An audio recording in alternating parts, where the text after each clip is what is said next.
Asia Tenggara, Asia Selatan, Asia Timur, Eropa, Afrika, dan Amerika Latin. Jadi sebelum menjelaskan, kami akan perkenalkan diri terlebih dahulu. Saya Kevin Sutriana Hadi. Saya Cecilia Sumbas. Saya Valeria Anggi. Saya Berkena Jakarta. Saya Prasi Sumo. Jadi mari kita simak. Saya akan menjelaskan konflik yang terjadi di Timur Tengah. Salah satu konflik yang terjadi di Timur Tengah adalah konflik antara Palestina dan Israel yang melibatkan sengketa wilayah dan hak-hak politik antara Israel dan Palestina. Faktor agama, sejarah, dan politik memperumit situasi ini. Dengan masalah seperti status Yerusalem, pemukiman Israel di tepi barat, dan blokade Gaza menjadi pemicu ketegangan. Konflik ini telah berlangsung selama beberapa dekade dan menjadi sorotan internasional dengan upaya perdamaian yang terjadi terus-menerus. Saya akan menjelaskan perang saudara di Sri Lanka. Daerah ini merupakan bekas jajahan Inggris, mayoritas penduduknya beragama Hindu. Mereka memperoleh kemerdekaan pada tahun 1948. Konflik ini terjadi antara etnis Sinhala dan minoritas Tamil. Bermula pasca kemerdekaan, etnis Tamil tergeser kedudukannya oleh etnis Sinhala. Tahun 1970-an muncul gerakan Separtis Tamil yang terkenal dengan nama Gerakan Perjuangan Pembebasan Macan Tamil yang memiliki persenjataan yang kuat. Tujuannya untuk membentuk negara yang merdeka. Konflik ini telah menewaskan puluhan ribu penduduk sipil, setengah juta penduduk yang mengungsi. Konflik merdeka ketika berikutnya konflik Laut Cina Selatan. Kepulauan Spratly merupakan suatu gugusan kepulauan yang dipersengketakan oleh beberapa negara yang berada di sekitarnya seperti Indonesia, Malaysia, Brunei Darussalam, Cina, Taiwan, dan Filipina. Pada awalnya, Kepulauan Spratly ini tidak layak huni karena merupakan suatu gugusan karang laut. Namun, klaim terhadap wilayah Kepulauan Spratly ini muncul setelah ditemukannya potensi sumber daya alam berupa minyak, bumi, dan gas.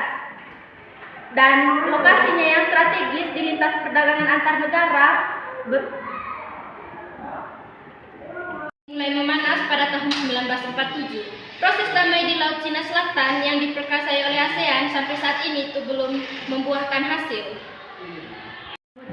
Konflik antara kedua negara terjadi akibat sengketa kepemilikan kuil Preah-Vihear.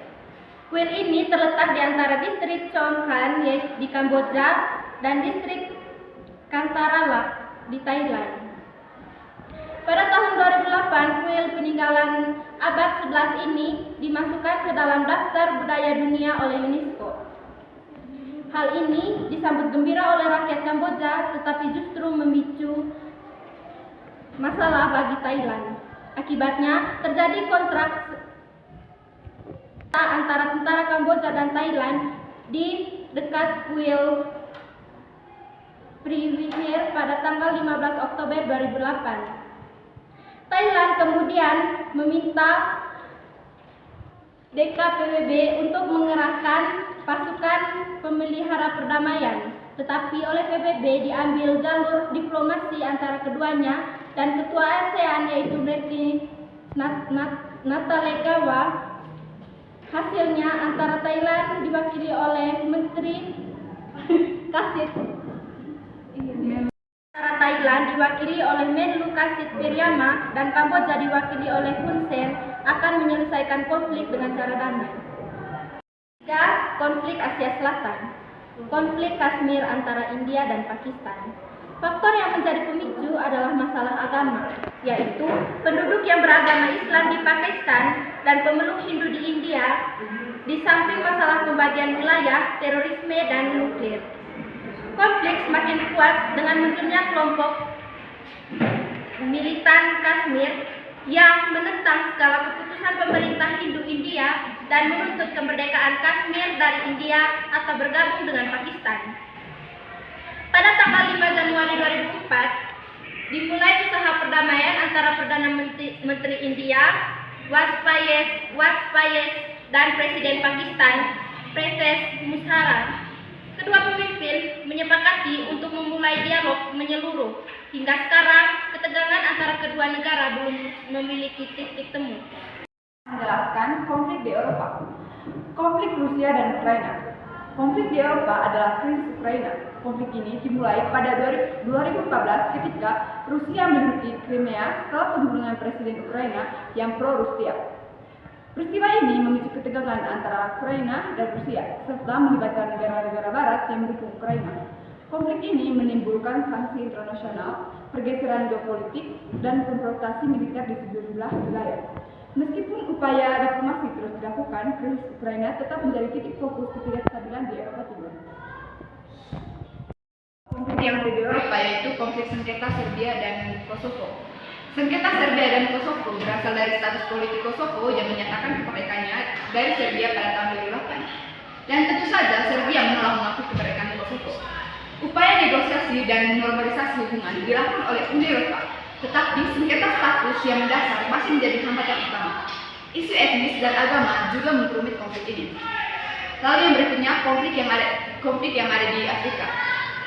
Yang pertama, konflik Sudan Selatan. Konflik Sudan Selatan dimulai pada tahun 2013 antara Presiden Salva Kiir dan mantan wakil Presiden Riek Machar dengan dimensi etnis antara kelompok Dinka dan Nuer.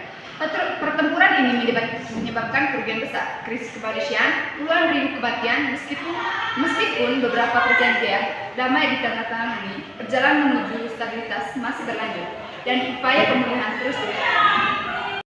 Menjelaskan tentang konflik di Amerika Latin. Salah satu konflik yang ada di Amerika Latin adalah perang saudara di Kolombia. Konflik perang saudara di Kolombia adalah konflik bersenjata yang melibatkan pemerintah Kolombia, kelompok pemberontak dan kelompok paramiliter. Beberapa hal penting dari konflik ini adalah pertama, mengenai sejarah panjang. Konflik ini memiliki sejarah yang panjang, dimulai sekitar pertengahan abad ke-20. Salah satu kelompok yang paling terkenal, kelompok pemberontak terbesar adalah Fuerzas Armadas Revolucionarias de Colombia. Kelompok ini muncul pada tahun 1994. Lalu kelompok yang kedua adalah kelompok bersenjata, FARC atau yang disingkat dengan Fuerzas Armadas Revolucionarias de Colombia, dan kelompok pemberontak lainnya seperti Ejército de Liberación Nacional terlibat dalam pemberontakan bersenjata oleh pemerintah. Lalu yang ketiga adalah dimensi etnis dan sosial. Konflik ini mencakup dimensi etnis dan sosial dengan sejumlah pemberontak, mewakili komunitas yang terpinggirkan.